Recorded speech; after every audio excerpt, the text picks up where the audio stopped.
everyone, and welcome back to Citizen Bear. This is a podcast talking about my book, The Demonstrative Citizen, and we're trying to take some themes and apply them to modern times and the struggles that Bear had in his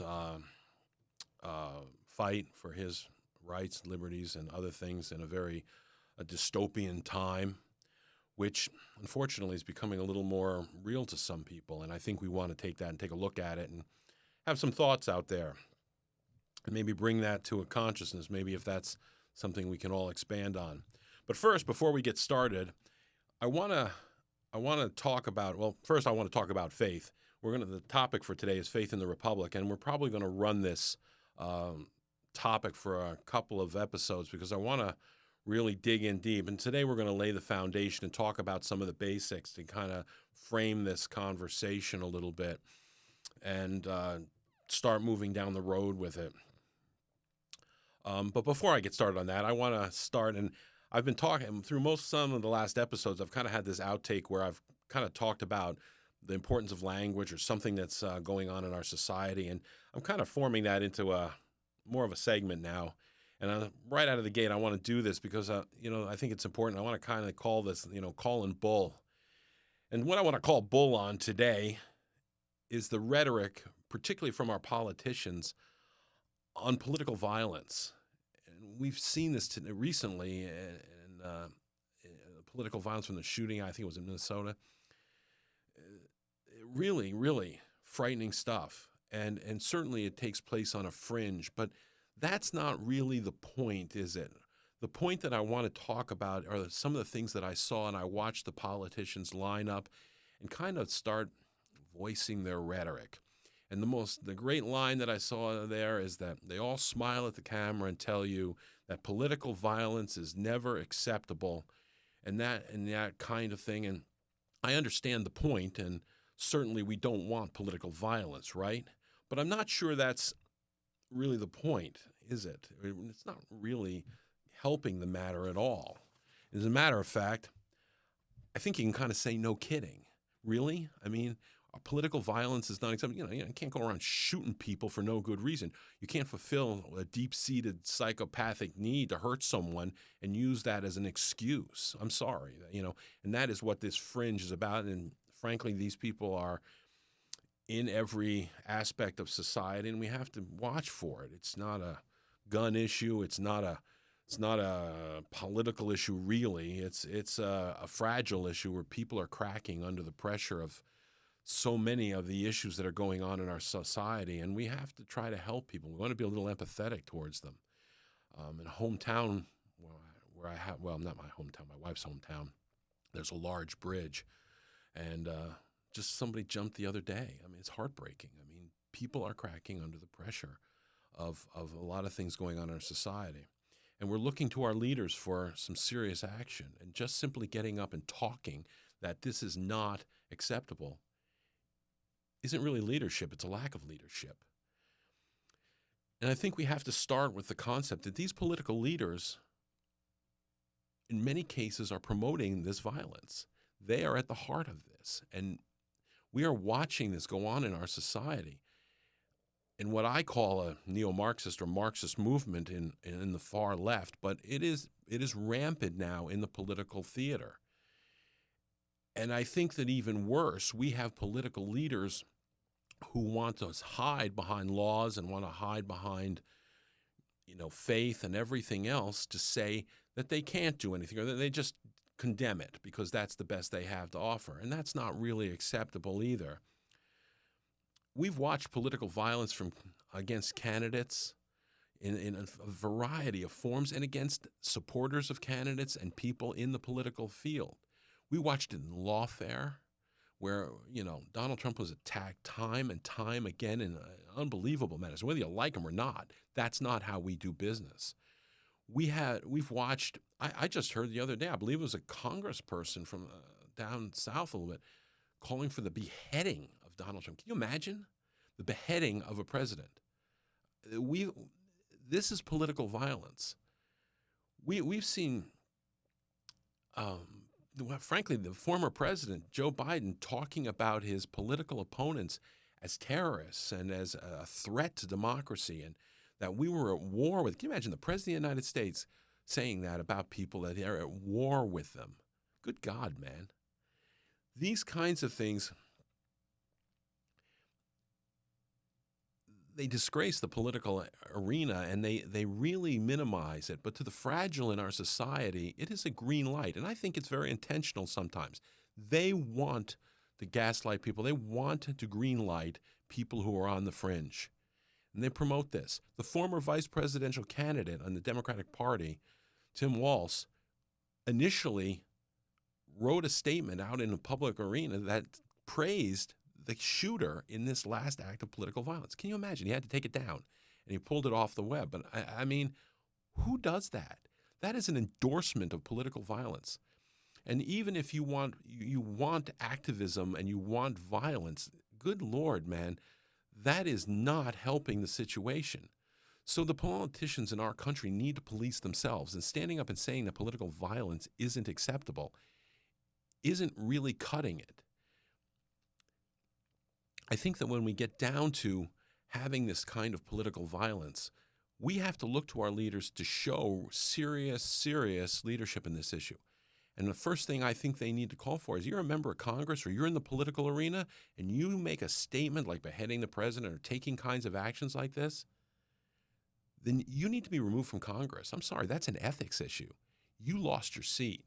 And every member of Congress, Democrat, Republican, Independent, whatever, you need to turn your back on that right away. Not because, you want political power, because of the number of seats in Congress or anything else, because it is an existential threat to free society. And I think we need to really take a look at that. We should never be surprised when people who get this from our leaders and get this kind of rhetoric and get this kind of nonsense out there act on it at some point, and they fulfill some fantasy that they have. And it is very dangerous, and they ought to take heart that when you let these people loose, you don't know who they're going to target. It might be you. So, probably in your best interest to kind of take it easy on this.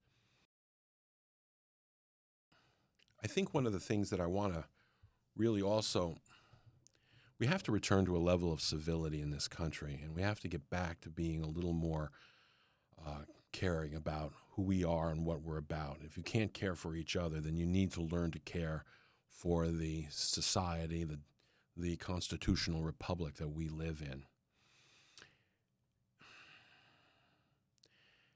I think, unfortunately, many in Congress have lost touch with that. I think many of them have adopted this Marxist movement, and it is not founded in any faith or decency. It is there to overthrow. It is there to turn society upside down. And violence is there, always been their modus operandi in these things. And it has no place for us. So when we talk about this, I don't think when our politicians stand up to condemn it, I don't think the real answer is that violence, political violence, doesn't belong in our society. I think the real statement should be political violence should never be necessary in a truly free society. And we have to start asking if that is an accurate statement. We should never forget the fact that all of our politicians, all of us, are here because our founding fathers took political violence to their government. But they were left with little choice, having lost every other form of recourse, the ballot box, the ballot box, the jury box, as Frederick Douglass said, and they were left with little less than the cartridge box. We're not there yet. I don't believe that at all. But we should be careful about this, because someday, if you're not careful, you may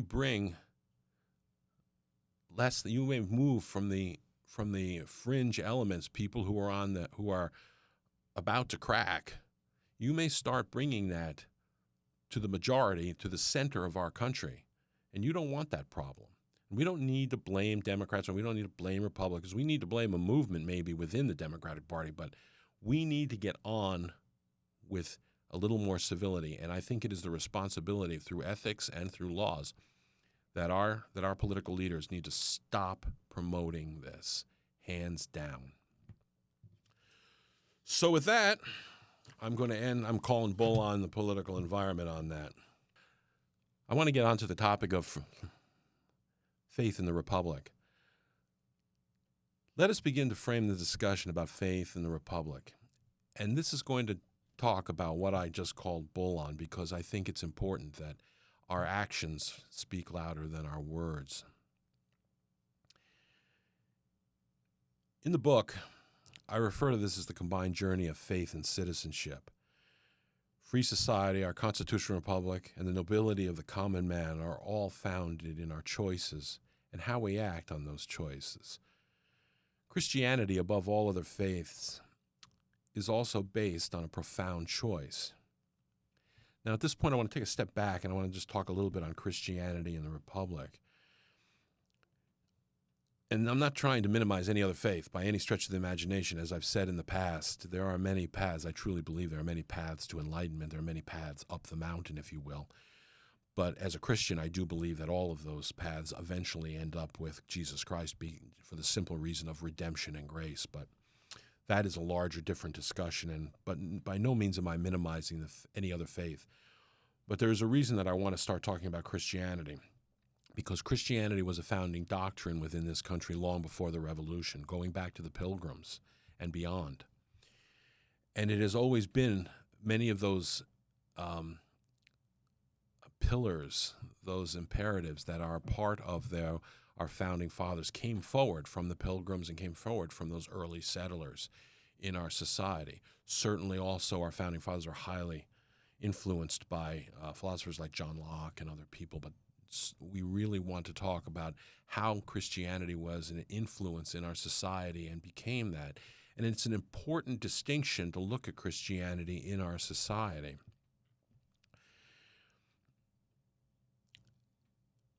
When we talk about Christianity in our society, one of the things that we have to consider is that Christianity itself is a choice. I know people say, well, I chose to be any other religion, but that's true. You know, I'm not minimizing that, but there's a difference in this choice. Christianity is not really a religion in the sense that many other religions are. It is really more of a personal relationship with God. You are invited to a personal relationship with God, an individual relationship with God, and you must choose. You know, the Sermon on the Mount, seek and you shall find, ask and it shall be given unto you, knock and the door shall be opened. But you have to choose to knock. You have to choose to seek. You have to choose to ask.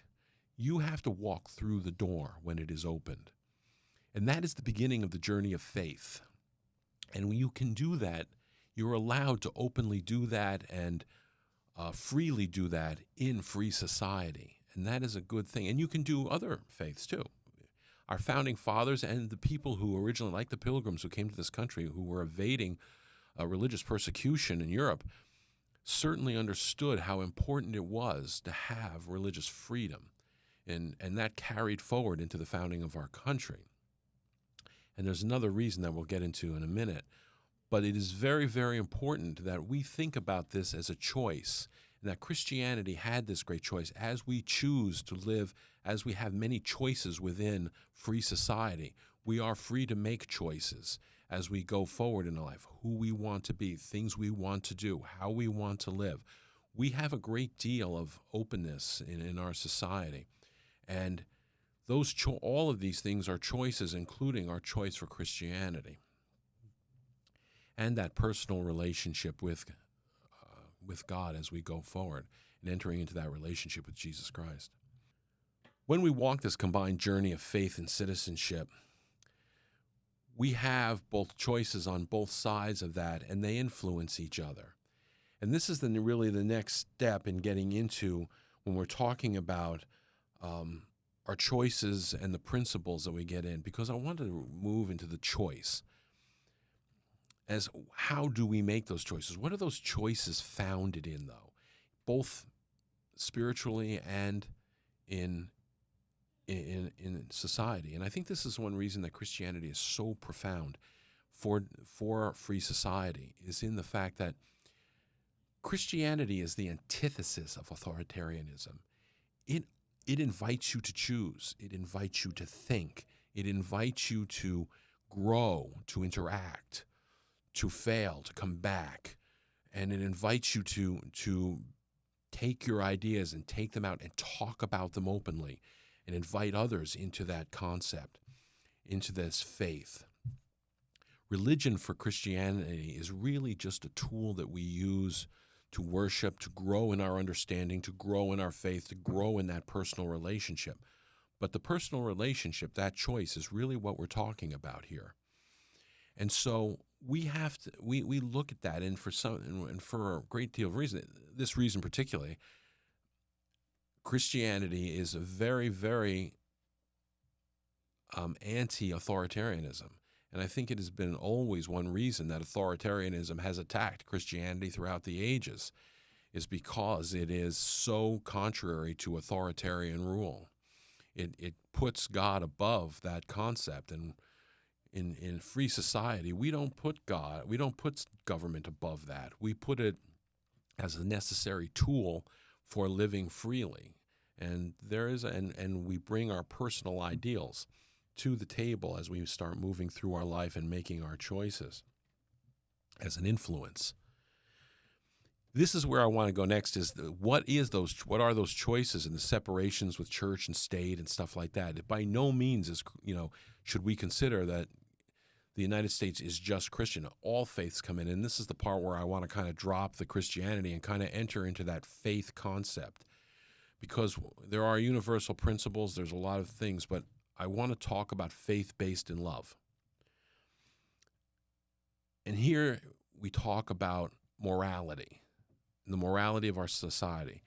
That morality helps us circumscribe or, make boundaries around our choices. And that morality has to be founded in faith, a faith based in love. And that is something that we set aside in free society, that we have certain boundaries, a morality that we anchor our choices to. And that morality is anchored to a faith based in love, whatever that faith is, as long as it has a love base. And we move forward, we are able to make those choices, and good choices, within certain boundaries. Immanuel Kant, who was a philosopher, some may be aware of him and many others may not.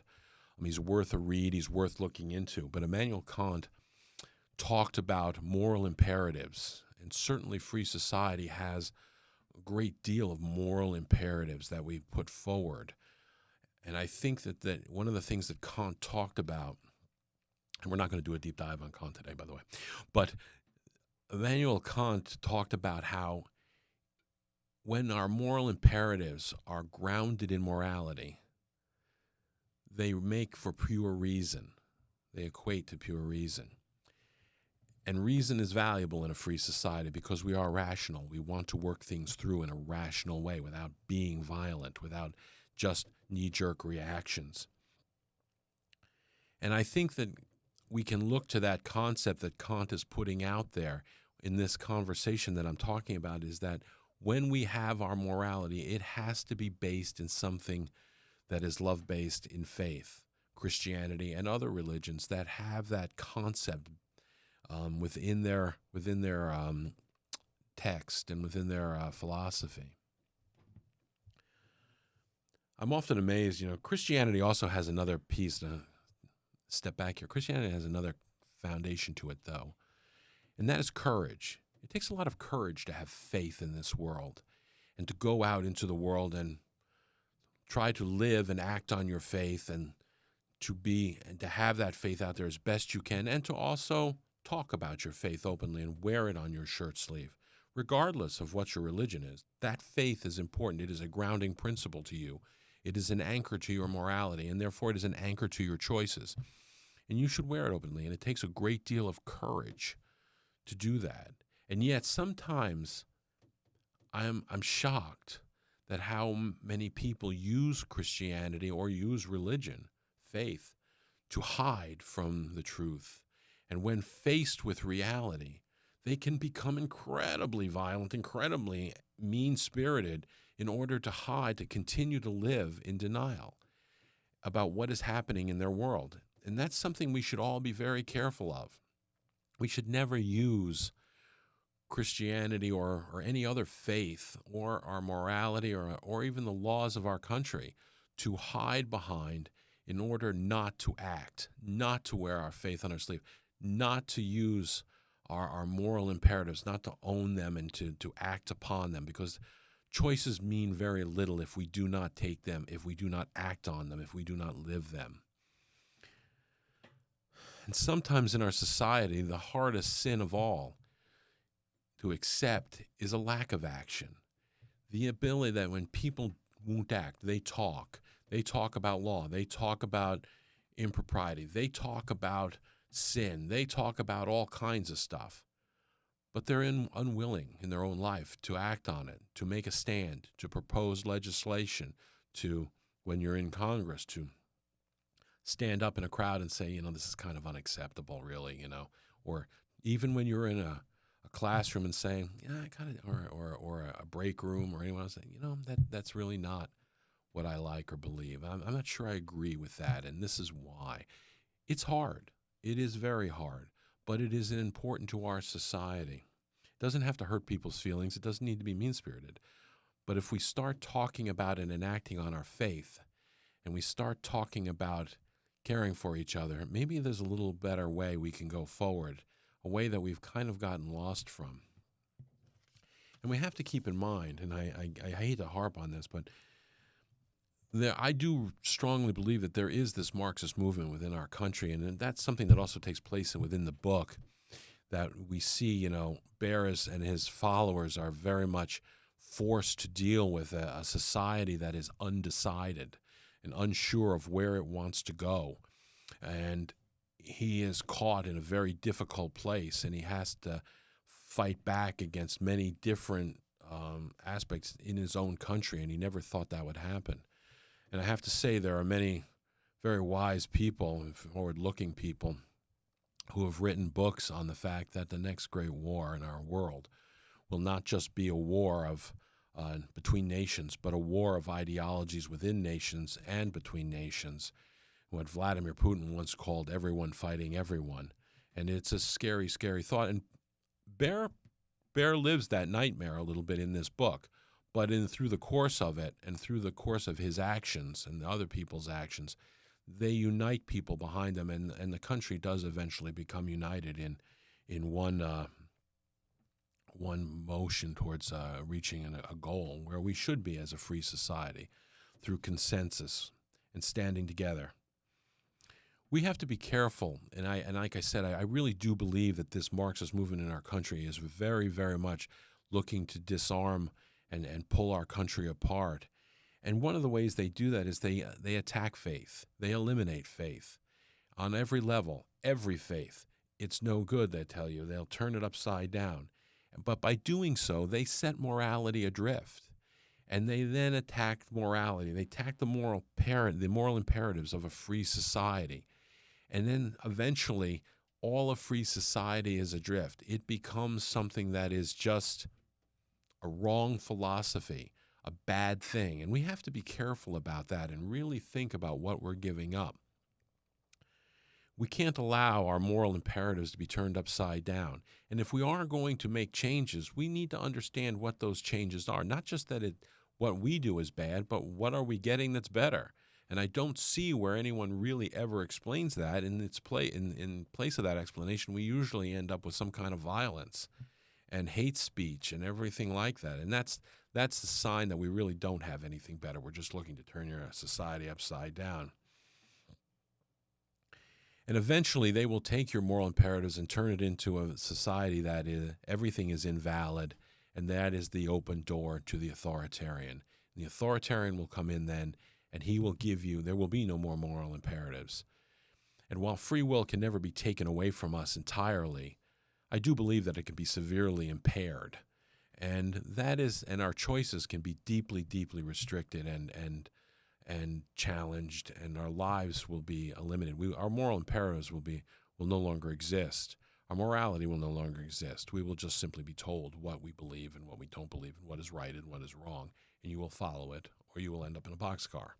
And that has happened, and we've watched it happen We watched it happen in China recently. I've said it before. We watched the Muslim sect be literally put on boxcars, taken to a camp, and I think most of them have been worked to death at this point. But no one really knows what the outcome for those poor people are.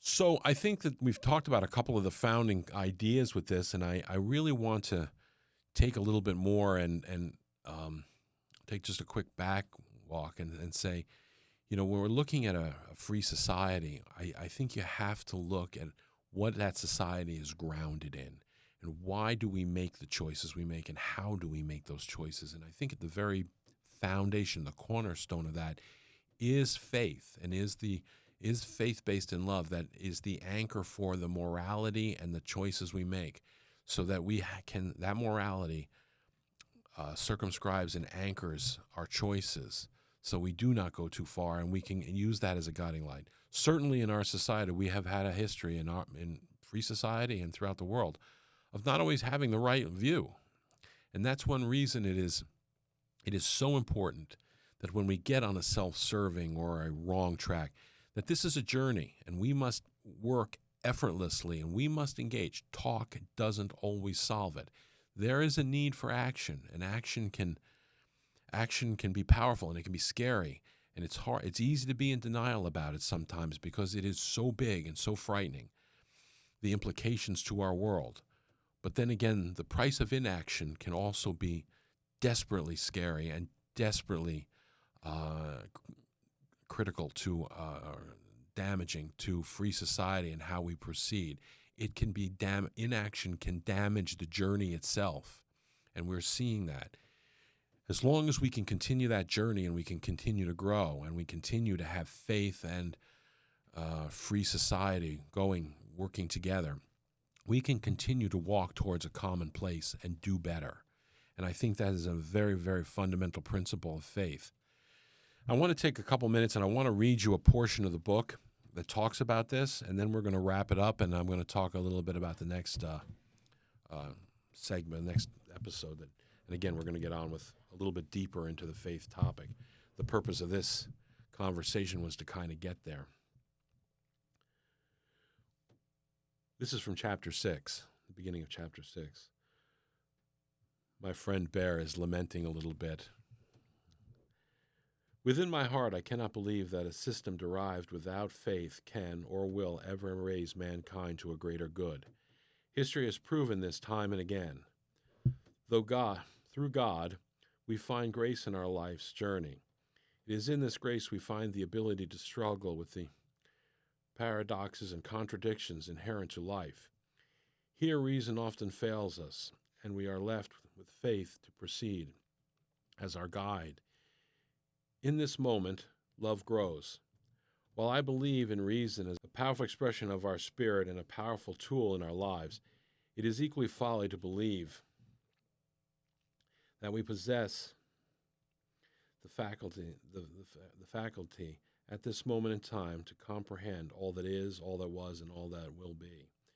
The vanity of the belief that we are so advanced that our reason has the weight to replace faith is hubris at its most extreme. Maybe the struggle inherent in Demonstrative Citizen is the journey of faith. Maybe it is only through faith that the advanced citizen can thrive and build a better society. In the end, only through our individual faith can we ultimately learn to love God and learn to care for each other. To this end, government of the people can be a powerful force to achieve common good. This should not be construed as a reason to create a church state. The separation of church and state is a powerful institution and serves both the church and the state. Never should this institution be used as a sword against individual faith in any form, nor should it bar any individual or group to seek divine guidance in their work, particularly when acting on behalf of others. I would suggest that without faith, hope, and love, the principle of fidelity or fiduciary duty in a legal context becomes desperately impaired. While laws and legal doctrines are important pillars in any society, without faith, laws are merely obstacles which can be cleverly overcome, a calculus between risk and return. In my lifetime, I have seen the degradation of faith evolve in these times. Many had abandoned traditional denominations over time. We have allowed many people from many backgrounds to promote social change without faith. Too often, these views appear to emulate Christ and other religious leaders while failing to embrace their ministries. We have been told that through the social reform, we can love our neighbor as ourselves, thereby reaching the fulfillment of Christ's teachings. In truth, what we were taught through Christ is to love God first and your neighbor second. We cannot fully accomplish these ideals without first learning to love God. Here, the social reformer, the socialist, and the atheist attempt to justify government control in place of God.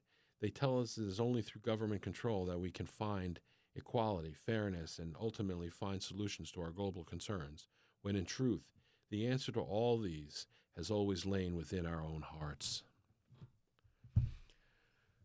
I think that's something to think about. So I kind of want to conclude here with a quick thought on this. And it's a quote from Marcus Aurelius. If you don't know who Marcus Aurelius is, he was a Roman emperor. Many consider him to be the one best example of a philosopher king, but I'm not sure. But he said, "Waste no more time arguing what a good man should be. Be one." Simple logic, isn't it? That our actions matter. That arguing over it is just folly. And I think that going back to the beginning, we see too many of our politicians and too many in our society talking about what a good man should be and talking about good statements, but they don't act on them, and they should. It's not enough to talk about it.